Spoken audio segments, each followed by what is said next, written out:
Hey everybody, wanted to talk about another bill today. It's Assembly Bill 771, and it passed the Senate last week in a flurry of activity at the end of the session, and it's going to go to the governor's desk for a signature pretty soon. You don't hear much about it. It's not in the news. None of the lawmakers who voted for it, and it was on party lines, Republicans in favor, Democrats opposed. There were no press releases. There was no fanfare. You know why? Because it's not popular. It's not popular with the people. It's about the relationship between landlords and tenants.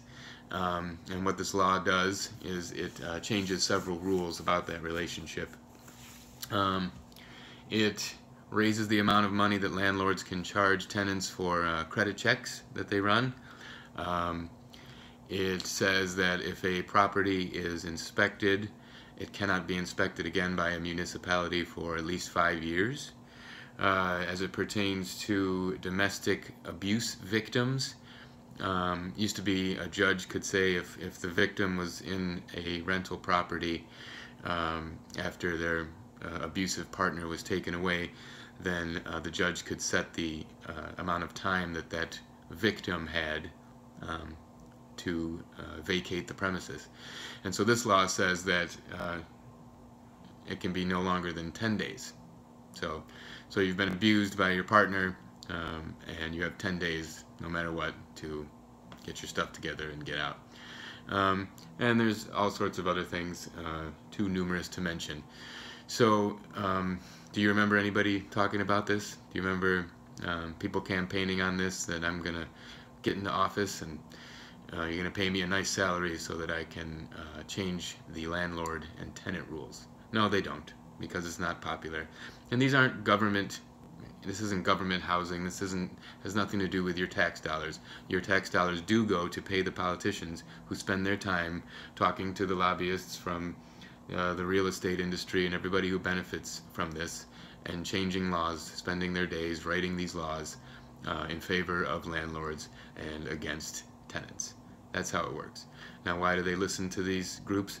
Because according to the Wisconsin Democracy Campaign, who gets their numbers from publicly available campaign filings, as a whole, the real estate industry contributed almost $2.7 million to Walker and another $1.2 million to current Republican lawmakers between January 2011 and June 2017. That's why it happens. It's simple as that.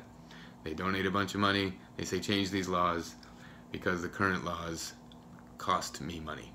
That's why they donate to politicians. It's an investment. And so there's two choices.